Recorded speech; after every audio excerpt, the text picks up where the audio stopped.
Hello future doctors, मैं हूं अविनाश और इस वीडियो में हम जानते हैं कि कर्नाटका स्टेट में अगर हम अपना एमबीबीएस प्लान कर रहे हैं तो हमारा प्राइवेट इंस्टीट्यूशन में कितना खर्चा आएगा। अब ये वीडियो दो स्टूडेंट्स देखें, वो स्टूडेंट्स जो कर्नाटका के डोमिसाइल हैं और प्राइवेट या फिर सेमी गवर्नमेंट कॉलेजेस या फिर गवर्नमेंट सीट में एडमिशन लेने का सोच रहे हैं। उसके साथ साथ वो स्टूडेंट्स भी देखें जो ऑल इंडिया में हैं और डिफरेंट कोटा जो अवेलेबल होते हैं कर्नाटका स्टेट में, उसके थ्रू एडमिशन प्रोसेस में पार्टिसिपेट करना चाहते हैं। अब अगर 2024 का डेटा हम एनालाइज करें तो यहाँ पे आप देखेंगे कर्नाटका स्टेट में एक्चुअली जो फीस होती है वो चार सेक्शंस में डिवाइड होती है। पहला सेक्शन, जैसे कि डॉक्टर BR अम्बेडकर की हम बात करें तो गवर्नमेंट फीस होगी उस पर्टिकुलर कॉलेज में, जिसकी ट्यूशन फीस थी 1,54,321। इसको एक तरीके से कर्नाटका स्टेट का हम सेमी गवर्नमेंट कॉलेज बोल सकते हैं। सेमी गवर्नमेंट नहीं, ऑब्वियस सी बात है, प्राइवेट कॉलेज है, लेकिन यहाँ पे जो फीस है ये एक्चुअली हाईली सब्सिडाइज्ड है। फिर सेकंड प्राइवेट फीस होती है जिसमें ऑल इंडिया के स्टूडेंट्स भी एलिजिबल होते हैं, लगभग 12 लाख फीस थी। फिर अदर कोटा की जो फीस होती थी मतलब जो है वो 35 लाख का एनुअल ट्यूशन फीस है, और NRI कोटे के थ्रू लगभग 35 लाख का ट्यूशन फीस है। तो कर्नाटका स्टेट का सिचुएशन वही है। फिर हम जैसे केम्पेगौड़ा की बात करें तो 1,54,000 सब्सिक्वेंटली अदर कोटे का फीस आप देख सकते हैं। MVJ मेडिकल कॉलेज की बात करें, सेम स्ट्रक्चर चल रहा है। फीस स्ट्रक्चर में लगभग थोड़ा सा डिफरेंस है, बट अल्टीमेटली लगभग यही बजट जा रहा है। वैदी की बात करें 1,54,000, हालांकि वैदी की मैं बात करूँ तो काफ़ी नामी इंस्टीट्यूशन है, काफ़ी सारे स्टूडेंट्स चाहते हैं यहाँ पे एडमिशन लेना, तो अगेन ये चीज़ भी एक मैं आपको बताना चाहता हूँ। फिर AJ इंस्टीट्यूशन की बात करें, सेंट जोन्स की बात करें तो सेंट जोन्स में सिर्फ एक ही फीस स्ट्रक्चर है। फिर उसके बाद हम अल अमीन की बात करें तो अगेन लगभग सेम फीस स्ट्रक्चर देखने को हमें मिल रहा है स्टेट ऑफ कर्नाटका में। फादर मूलर की बात करें, सेम फीस स्ट्रक्चर, मतलब सेम इन द सेंस थोड़ा बहुत ऊपर नीचे डिफरेंस हो रहा है, लेकिन अल्टीमेटली वैसा का ही वैसा फीस स्ट्रक्चर हमें देखने को मिल रहा है। फिर इसके बाद आप देखेंगे मैंगलोरो का जो हॉस्पिटल है, यहाँ पे फीस स्ट्रक्चर थोड़ा सा डिफरेंट कम हुआ है, स्पेशली NRI कोटा और अदर कोटा की अगर मैं बात करूं।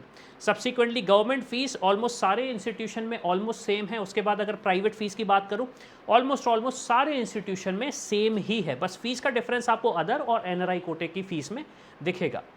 फिर इसके अलावा अगर मैं बात करूं तो अल्टीमेटली सारे इंस्टीट्यूशन में यहाँ पे आपको फीस स्ट्रक्चर देख के समझ में आ रहा है कि स्टेट ऑफ कर्नाटका में कितना फीस स्ट्रक्चर चला जा सकता है। जैसे MS रमैया की बात करूं, अगेन एक नॉन इंस्टीट्यूशन, यहाँ पे फीस स्ट्रक्चर थोड़ा सा ऊपर चला गया है। 45 लाख का NRI कोटा, और अदर कोटा की बात करूं तो 45 लाख का एनुअल ट्यूशन फीस।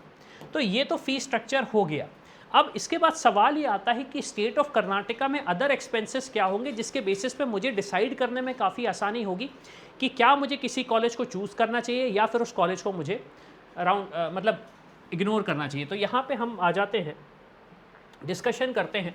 तो देखिए, एक तो सबसे पहले ट्यूशन फीस का कंपोनेंट है। अब ट्यूशन फीस को मैं ऐड कर लेता हूँ, लगभग 12 लाख हम मान लेते हैं एक एवरेज ट्यूशन फीस। मैं किसी स्पेसिफिक कॉलेज का डिस्कशन नहीं करता हूँ, तो काफ़ी आसान हो जाएगा आपके लिए।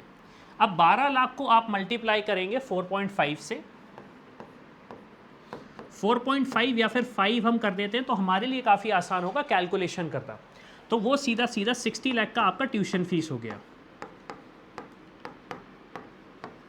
60 लाख का ट्यूशन फीस हो गया। ट्यूशन फीस के बाद आपके पास हॉस्टल प्लस फूड है। तो अगर मैं बात करूं तो एवरेज एक साल का 1.5 लाख हो जाता है हॉस्टल एंड फूड, जिस तरीके से अब चीज़ें मैनेज होती। तो अगेन इसको आप मल्टीप्लाई कर दीजिए, एडिशनल फिगर आप जोड़ेंगे। One time usually security deposit होता है स्टेट ऑफ कर्नाटका में, अगेन तो यहाँ पे आपको लगभग 3 लाख रुपीज़ का सिक्योरिटी डिपॉजिट देना पड़ेगा। अब देखिए, मैं इसलिए बता रहा हूँ क्योंकि मैक्सिमम टाइम पे पेरेंट्स का डिस्कशन ये होता है कि सर हमारा बजट 60 लाख है, तो 60 लाख का ट्यूशन फीस में बता दिया किसी ने और बोल दिया कि 60 लाख में ट्यूशन फीस में आपको कर्नाटका स्टेट में एडमिशन हो जाएगा। लेकिन आपको ये चीज़ समझनी पड़ेगी कि यहाँ पे अदर कंपोनेंट्स भी आते हैं जिनको आपको कैलकुलेट करना पड़ेगा, जिसके बेसिस पे आप डिसीजन लेंगे। फिर उसके बाद अगर हम मान लें मिसलेनियस, जैसे कि एग्ज़ाम फॉर्म हुआ, कोई भी एक्सटर्नल फीस हुई जो सारी मेंशन रहती हैं, तो उसका आप ईयरली मान लीजिए लगभग 1 लाख रुपीज़ ट्यूशन फीस हम मान लें।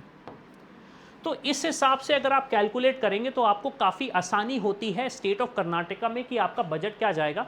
एक एवरेज मैं हमेशा ये बोलता हूँ ट्यूशन फीस के कंपोनेंट में आप पर ईयर का 3 लाख रुपीज़ ऐड कर दीजिए, इंटू 6 करेंगे आप, तो ट्यूशन फीस में लगभग आपका 18 लाख ऐड होगा। तो 18 लाख को मिला देते हैं तो लगभग 78 से 80 लाख का आपका टोटल एक्सपेंस होने वाला है स्टेट ऑफ कर्नाटका में। अब यहाँ पे आपको क्या करना है, सिर्फ आपको ये ट्यूशन फीस का कंपोनेंट चेंज करना है और इसके बेसिस पे आपको समझ में आ जाएगा कि लगभग कितना एक्सपेंसेस होंगे आपके स्टेट ऑफ कर्नाटका में।